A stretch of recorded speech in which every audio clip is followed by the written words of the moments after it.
Je suis Herman Taïdou, je suis Foycraft, chercheur aussi Foycraft. Je suis très heureux d'être ici, d'intervenir dans ce panel.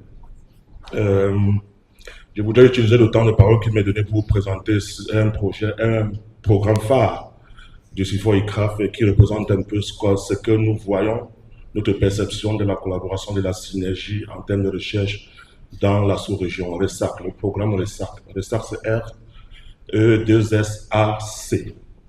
C'est un programme de 3 ans, 2022-2025, qui a été récemment prolongé d'1 an, financé par l'Union européenne que nous ne remercierons jamais assez.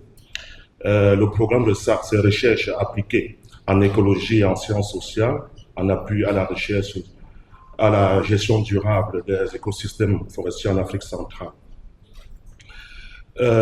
C'est un programme qui est très innovant et qui est justement au cœur des synergies. Il vise essentiellement à booster les économies nationales en luttant contre le changement climatique dans la région. Pourquoi on parle d'innovation? Nous procédons ici par une approche qui est hybride. Les priorités de recherche sont ici définies par les acteurs de terrain. Je parle là de l'administration, des gestionnaires des aires protégées, des gestionnaires des concessions forestières, par exemple, va des consortia que nous appelons consortia triangulaires. Ça veut dire composés des entités en Europe, des entités en Afrique centrale et des gestionnaires. Comme exemple, en termes de consortia, on a des administrations dont du Sud. Quand je parle de l'Afrique centrale, on a par exemple l'Université de Tchad, on a l'Université Marianne Gouabi ici au Congo, on a le Créza-Bois, on a l'ENAIF. En termes d'administration au nord, c'est beaucoup plus les universités, l'Université de Liège, l'IRD en France, l'Université de Madrid-Bois en Allemagne, l'Université de Lausanne en Suisse, l'Université d'Anvers en Belgique. Et puis on a des gestionnaires d'aires protégées, ce sont les gestionnaires des aires comme la réserve de Yangambi, le parc de Boubadjida au Cameroun, et puis on a les concessions forestières, la Palisco au Cameroun, Rouget au Gabon, la CIR. En fait, ces entités-là forment des consortiums qui permettent donc de faire une recherche dont les sujets sont définis par les gestionnaires de terrain. Nous mettons ici donc un accent sur la recherche à appliquer. Nous mettons les chercheurs au plus près du terrain pour influencer effectivement les politiques et les pratiques. Alors, en termes d'acquis, ce que nous avons obtenu, c'est que nous avons reçu, quand nous avons lancé l'appel à projet, un certain nombre de projets, une grande quantité de projets, nous en avons sélectionné 26. Ça a donné lieu à 27 postdoctorants que nous avons mis en activité, à un doctorant. À l'heure actuelle, nous avons formé 100 masters. En termes de production scientifique, nous avons déjà une dizaine d'articles scientifiques publiés, des ouvrages scientifiques, de multiples rapports. On a 26 policy briefs en cours d'élaboration. Ce sont ces éléments-là que nous prendrons très bientôt vers les politiques, justement, pour faire de la décision. Nous avons 3 numéros spéciaux que nous sommes en train de produire. Le premier, le plus avancé, est dans Forest Policy and Economics. Le deuxième est Bois et forêts des tropiques. Et le troisième, c'est Forest Ecology and Management. Nous tablons sur une publication scientifique atteignant les 45 articles sur les 4 ans de projet. Alors, on parle de quoi dans le RESAC? Il y a un florilège de sujets. Ça va de la conservation de la biodiversité pour environ 11 projets, au PFNL et la conservation des savanes pour 8 projets chacun. Ça parle de la gestion forestière 10 projets, ça parle de la déforestation, ainsi de suite, et les sciences économiques aussi, au Cameroun pour 5 projets, au Gabon pour 6 projets, en RDC pour 5 projets. Ces projets-là répondent rapidement. Ces projets répondent directement aux défis comme la chasse, les conflits hommes-femmes, l'accumulation du carbone, l'exploitation du bois, la gestion des connaissances des peuples autochtones. En plus de cette synergie non sûre des gestionnaires, nous collaborons aussi beaucoup avec les institutions sous-régionales. Notamment, nous sommes membres du RDFA, ce réseau de recherche qui réunit les institutions en Afrique centrale. Nous avons participé dernièrement à l'Assemblée générale à Libreville. Nous avons continué de réitérer qu'il faudrait travailler ensemble pour trouver les solutions efficaces à la gestion durable de ces forêts. Nous avons participé au rapport qui arrive bientôt du Science Panel of Congo Basin.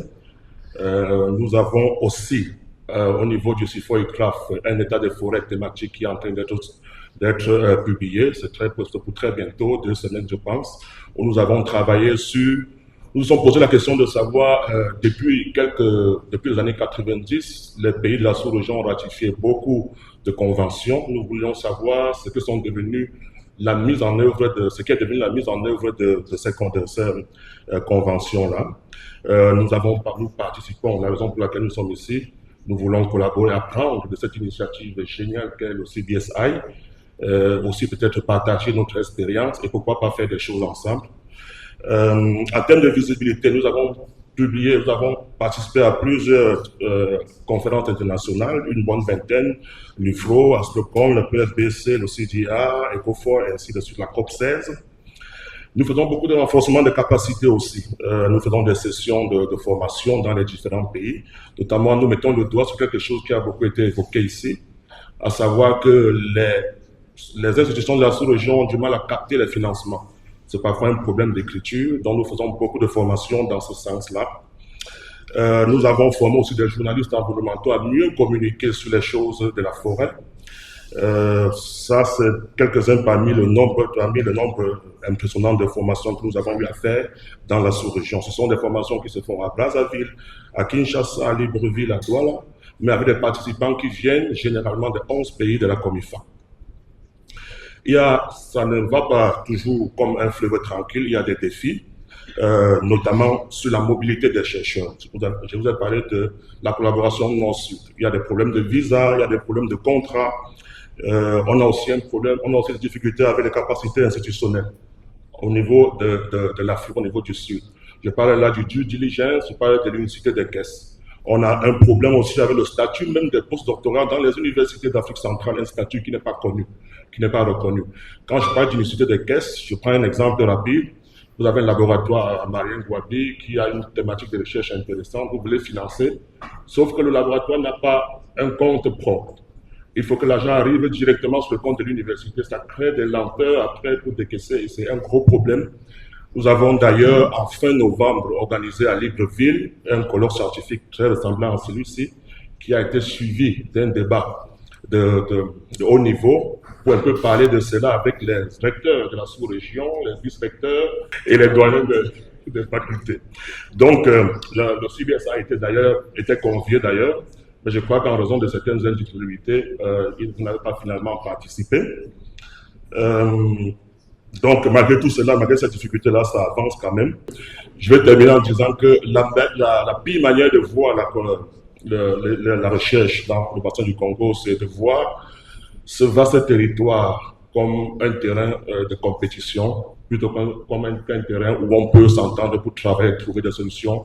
Après tout, nous voulons tous la même chose, que ce bassin soit mieux géré.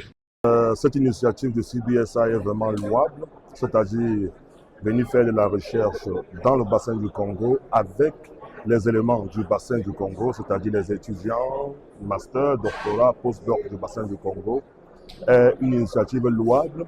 Elle est d'autant louable que c'est une vision que le CIFOR UCRAF a déjà aussi à travers notre projet RESAC, qui est financé par l'Union européenne et qui vise également à former des chercheurs locaux, à les mettre en contact avec des chercheurs occidentaux pour créer ce brassage-là et cette interconnexion pour avoir de meilleurs résultats dans la gestion durable de notre forêt du bassin du Congo. Les forêts du bassin du Congo ont longtemps été décrites comme étant intactes par rapport aux autres bassins, c'est-à-dire que l'Amazonie est le bassin du sud-est asiatique.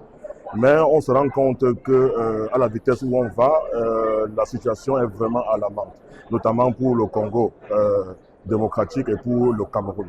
L'exploitation forestière, l'agriculture itinérante sur brûlis et beaucoup d'autres facteurs, la pression anthropique, fait qu'aujourd'hui, vraiment, il faut créer des stratégies pour limiter cette détérioration et cette dégradation de la forêt.